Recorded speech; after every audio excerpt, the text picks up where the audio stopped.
Si on revient quelques semaines en arrière, le PSG remportait enfin la Ligue des Champions. Si on revient quelques mois en arrière, le club parisien semblait condamné à jouer l'Europa League. Et si l'on remonte encore plus loin, sur plusieurs années, le PSG a perdu toutes ses stars. Un à un, les symboles du projet sont partis. Mais derrière cette instabilité apparente, une transformation silencieuse s'est opérée. Rien n'a été facile jusqu'à cette victoire historique. Il suffit de regarder 10 ans en arrière pour mesurer le chemin parcouru, les complications, les désillusions. Mais en 2025, à l'aube des quarts de finale de la Coupe du Monde des clubs, tout le monde regarde le Paris Saint-Germain d'un autre œil. Les joueurs n'ont plus la même aura, tout le monde respecte Luis Enrique. Messi vient tout juste de dire que le Paris Saint-Germain est probablement la meilleure équipe du monde, après avoir perdu contre ce même PSG injouable. Mais qui aurait cru que le PSG rentrerait dans cette dimension? Qui aurait parié là-dessus? Pas une dimension de grande Europe puisque c'était déjà le cas, mais une dimension de respect, de reconnaissance. Un club qui encore hier faisait plus parler pour ses paillettes que pour son football. Aujourd'hui, il fait peur, il intrigue, il inspire. Un club qui fait peur à toutes les équipes, que tout le monde prend au sérieux. Et même le meilleur joueur de l'histoire parle du club malgré les antécédents que l'on connaît tous. Bien sûr, il y a toujours des défieurs, Goretzka par exemple, qui pensent affronter une D2 allemande en quart de finale. Mais la vérité est là, tout le monde prend le PSG au sérieux. Le respect est unanime, c'est l'équipe à faire tomber. Et le plus fort, ce n'est pas seulement les résultats. Le PSG joue bien, très bien. Il propose un football total, spectaculaire, maîtrisé. Avant, on regardait le Paris Saint-Germain pour ses stars et son feuilleton hors terrain. Aujourd'hui, on le suit pour son jeu, son collectif, sa progression. Il fait rêver, il donne envie, il attire la curiosité. Jusqu'où peuvent-ils aller? Est-ce que ça va durer? Parce que Luis Enrique est tel un fou ou un génie insiste sur le fait que cette équipe n'est qu'aux prémices de son potentiel. En regardant l'entrée des joueurs pendant la Coupe du Monde, tu vois qu'eux aussi sont entrés dans une autre dimension. Ils dégagent quelque chose de différent. Ce n'est pas seulement le statut de champion d'Europe, mais plutôt une confiance absolue en leurs capacités. Comme si c'était 11 Ronaldinho qui rentraient sur le terrain. Et ça se voit, dans leur comportement, dans leur jeu, dans leur solidarité. Les joueurs préfèrent faire une passe que tenter une frappe forcée. Le collectif avant tout. Le PSG est en quart de finale, mais la difficulté des tirages ne change pas. Groupe relevé avec l'Atlético et Botafogo, puis un Bayern en quart, peut-être le Real en demi. Mais ce PSG ne doute plus, ils n'ont pas peur. Évidemment, tu peux perdre ou gagner. Mais si tu perds, c'est rien. Tu retournes à l'entraînement et surtout, tu perds avec la manière, en ayant tout donné sur le terrain. Ils ont déjà affronté le Bayern cette saison, avec une défaite à l'Allianz Arena, un but sur corner, un carton rouge pour Dembélé. Et pourtant, à 10 contre 11, ils n'ont plus encaissé. Tout le monde s'en souvient. Mais ce PSG-là a évolué. Arsenal, qui les avait battus, a fini par tomber. Le PSG devra faire pareil face au Bayern. Et ils en ont les moyens. Ils ont eu une semaine de repos. Dembélé revient petit à petit de sa blessure, tout le monde est au top. Et en dehors de Twitter, peu de gens imaginent une défaite contre ce Bayern. Pourquoi? Parce que Luis Enrique est aux commandes. Vous ne le connaissez pas? C'est le « vous ne pouvez pas comprendre » ou quelqu'un d'autre le fera. Oui, car ce changement il vient d'un homme et de son staff. Il a remporté la Ligue des Champions avec un effectif limité, pas de doublure à Hakimi, à Nuno Mendes, Hernandez diminué, un milieu sans star mais transformé par le travail, un défenseur qui n'avait jamais joué en C1, un gardien qui était en pleine perte de confiance. Pas de top player, si ce n'est un Dembélé qui, lui aussi, a progressé. Et pourtant, ils ont gagné, parce qu'un coach ne suffit pas. Il faut être un meneur d'hommes, comprendre ses joueurs, être juste, être vrai.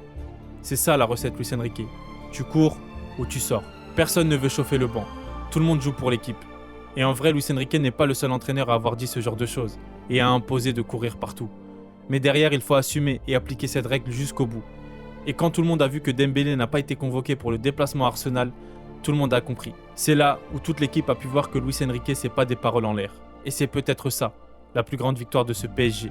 Avoir enfin trouvé une identité, un cap, une âme.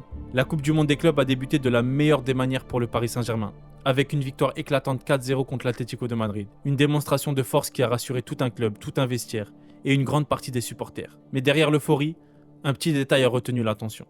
Un détail qui pourra devenir un vrai problème à mesure que la compétition avance. La fatigue. Le pressing intense, marque de fabrique du PSG version Luis Enrique, semblait déjà en perte de vitesse. Les courses à haute intensité étaient plus rares. Les replis défensifs un peu moins tranchants. Et dans cette chaleur étouffante, difficile de maintenir le même rythme. Contre l'Atlético, ça a suffi.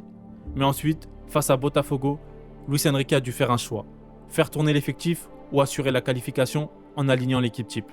Si les supporters parisiens ont ressenti la fatigue des joueurs à travers leur écran, c'est sûr que Luis Enrique aussi. Il a choisi la rotation. L'équipe B a été envoyée au front, autant pour reposer les cadres que pour préparer les remplaçants à la suite du tournoi. Un choix logique, réfléchi, presque nécessaire dans une compétition aussi dense. Mais ce pari n'a pas payé. Défaite 1-0 face à une équipe brésilienne ultra disciplinée, solide défensivement et efficace en contre. Paris a dominé, a tenté, a frappé, mais n'a jamais trouvé la faille. Et oui, pour ceux qui ne le savent pas, en 90 minutes, tout le monde peut battre tout le monde. Il a suffi d'une seule contre-attaque, d'un détail, d'une erreur de positionnement des défenseurs pour se prendre un but. Grâce au nouveau projet, la plupart des supporters parisiens ont été guéris d'une maladie très connue. Appelez-le une défaite, on remet tout en question. Le nouveau PSG avait pourtant apporté l'antidote. La stabilité, la confiance, l'idée qu'un revers ne signifie pas la fin du monde.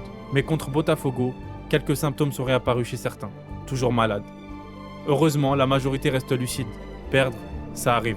Surtout dans un contexte particulier avec une équipe remaniée et des cadres entrés trop tard pour inverser la tendance. Remettre en question, c'était avant.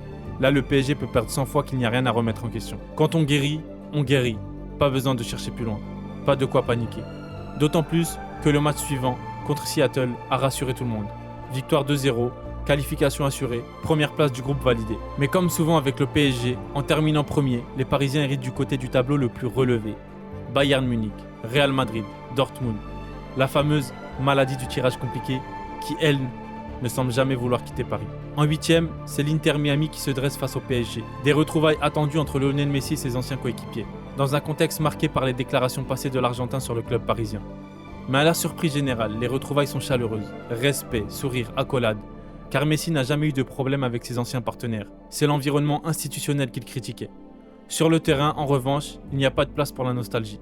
Dès les premières minutes, Paris impose sa loi. Pressing, mouvement, vitesse. Et très tôt dans le match, João Neves signe un remake de sa fameuse tête contre Manchester City. Mais cette fois de l'autre côté. Victoire nette, 4-0, aucune surprise. Messi ou pas, le football reste un sport collectif. Et seul, même le meilleur joueur de l'histoire ne peut rien faire face à un bloc aussi bien huilé. Direction les quarts de finale. Le PSG retrouve un adversaire qu'il connaît bien, le Bayern.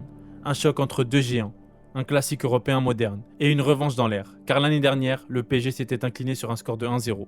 Mais cette fois, le PSG est différent. Quelle que soit l'équipe en face, il faut battre les meilleurs pour gagner. Et on l'a vu en Ligue des Champions cette saison. Alors on y va pour remporter cette Coupe du Monde des clubs. Ici c'est Paname. C'est plus simple, c'est plus simple. Comment, si tu ne le fais, un autre le fera. Si on revient 2 ans en arrière, le PSG avait réussi à réunir plusieurs stars dans l'équipe, comme Messi, Neymar, Mbappé, Ramos, Hakimi.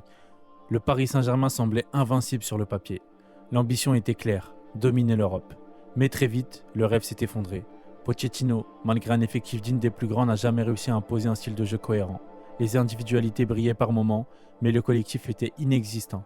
Résultat, élimination en 8e de finale de Ligue des Champions. Un nouvel entraîneur devrait arriver, mais personne ne se pressait pour prendre les rênes d'un vestiaire jugé ingérable.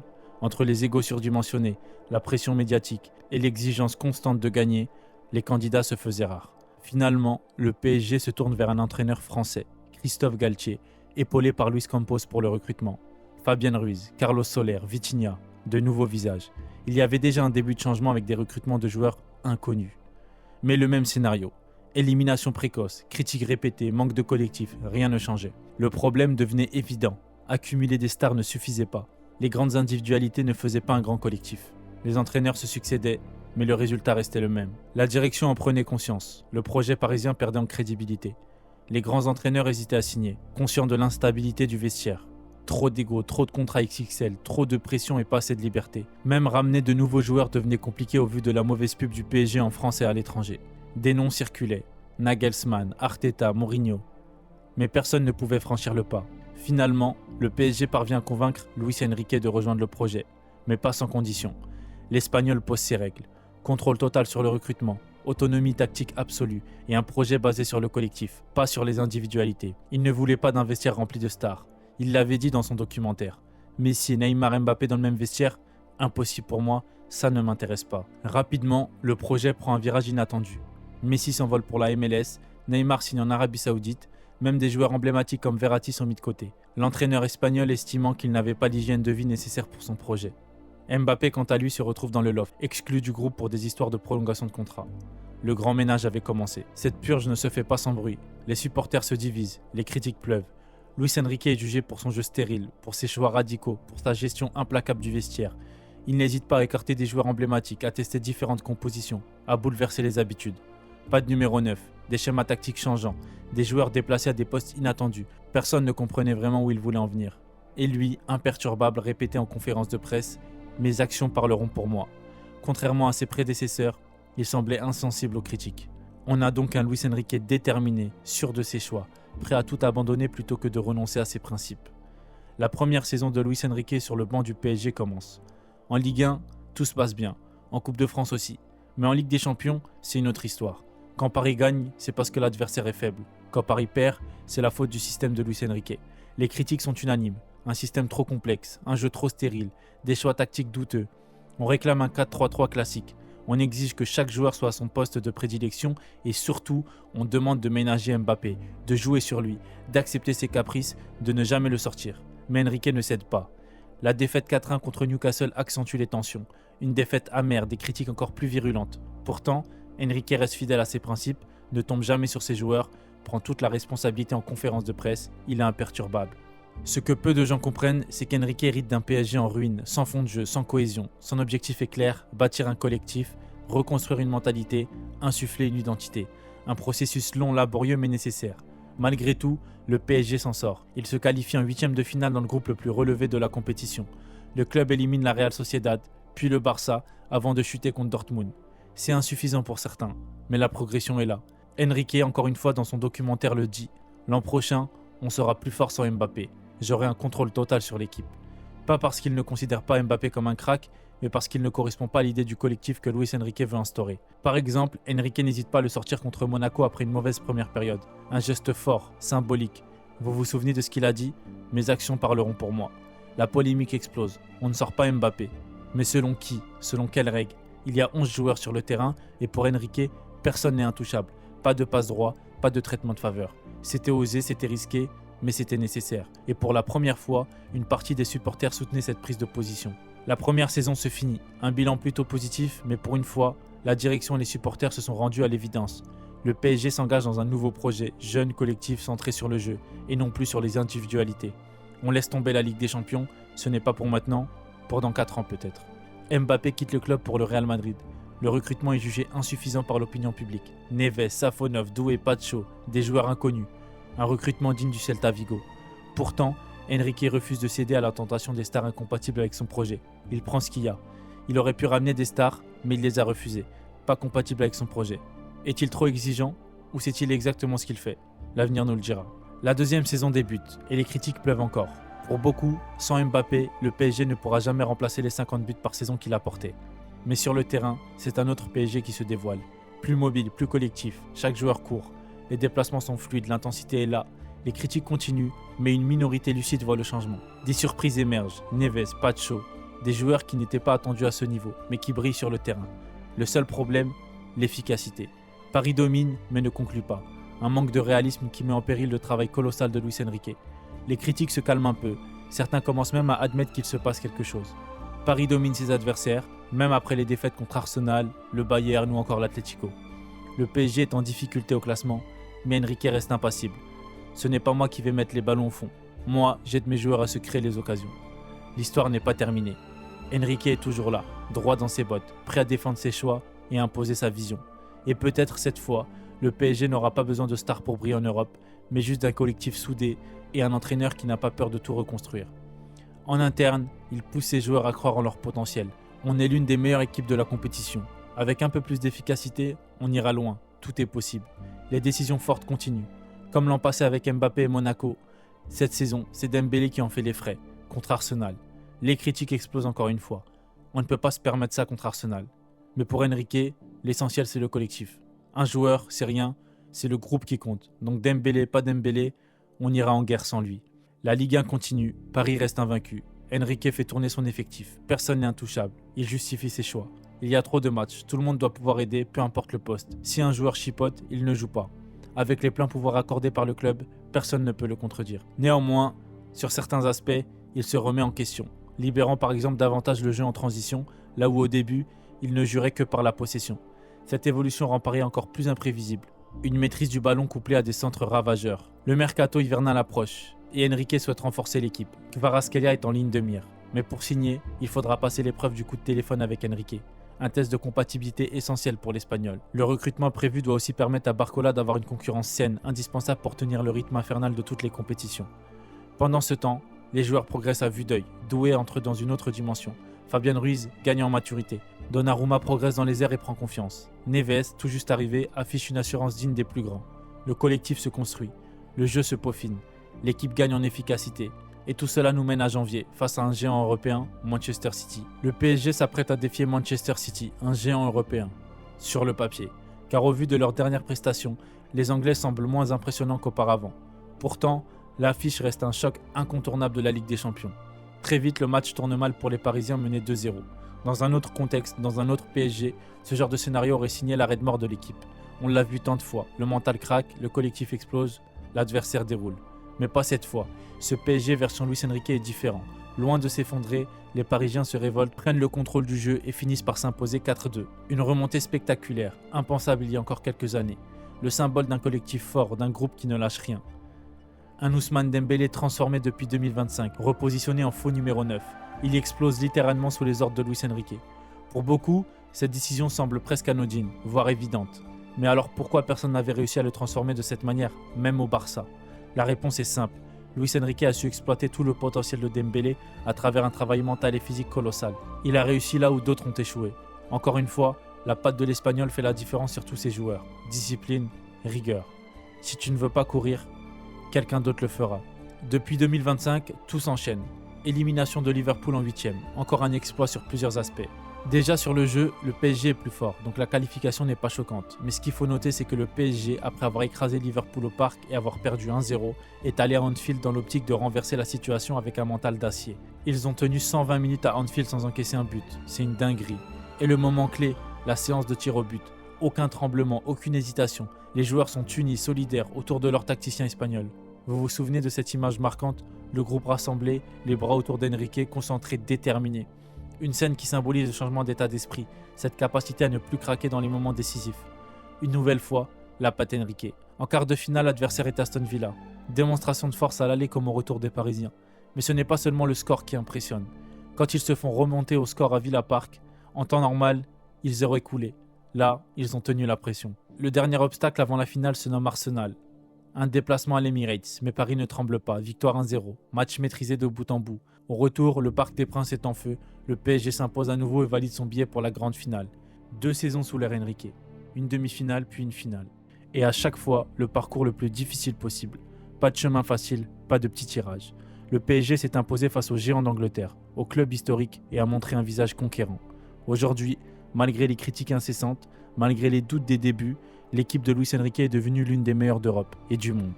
Le plus impressionnant, ce n'est pas seulement le jeu, mais le mental, cette capacité à se relever, à ne jamais lâcher. Luis Enrique a tenu tête aux critiques et aux polémiques. Il a imposé sa vision, son projet, même quand tout le monde doutait. « Mes actions parleront pour moi », avait-il dit lors de sa première conférence de presse.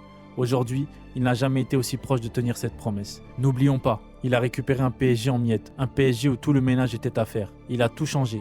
Et derrière, le PSG va continuer de progresser. Il a fait passer le Paris Saint-Germain dans une autre dimension, où le club pourra attirer les meilleurs joueurs. Mais cette fois, ça ne sera pas pour l'argent, mais pour le projet sportif, où les joueurs savent que s'ils ne mouillent pas le maillot, ils ne joueront pas. Plus personne critique, ou plutôt personne ne peut critiquer. Il a convaincu tout le monde du football. Il y a 2 saisons, c'était une fraude. J'y fis des idées de génie. Et là, il a un match de la première étoile du PSG. À un match de planter le drapeau du Paris Saint-Germain à Munich.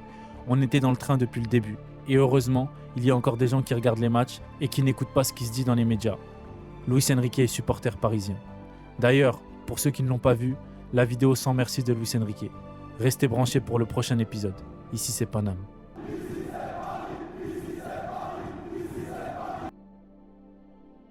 Sans match à la tête du PSG. Déjà, l'homme qui a changé toute une équipe, tout un système, tout un club. Un homme qui a aussi été énormément critiqué pour ses décisions, et même critiqué d'être ce qu'il est. Mais maintenant, il a 100 matchs à la tête du PSG. On a dit qu'il se prenait pour un génie, qu'il faisait des tactiques complexes pour rien, et qu'il faut jouer simple parce que le foot c'est simple. Mais lui, il voulait juste des joueurs qui puissent jouer à chaque poste. Qui va remplacer Hakimi en cas de blessure?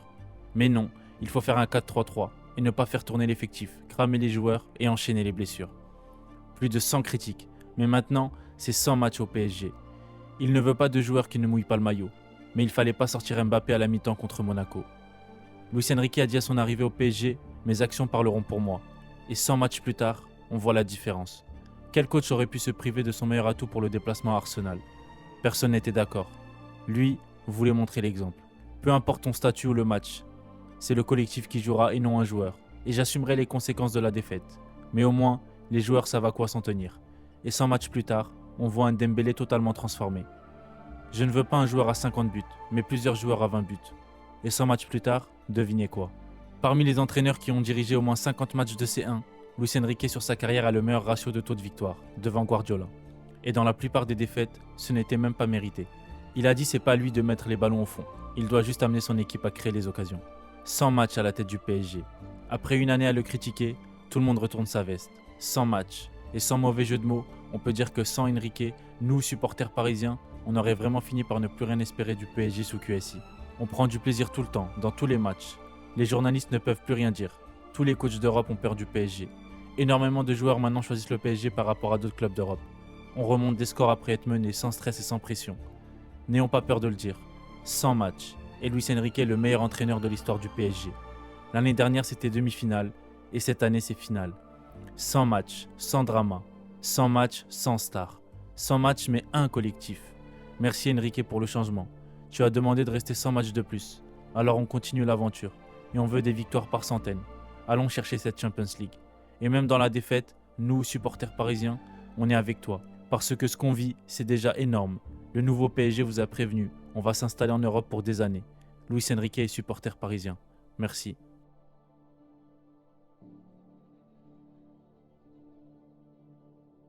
C'est plus simple. C'est plus simple. Comment, si tu ne le fais, un autre le fera.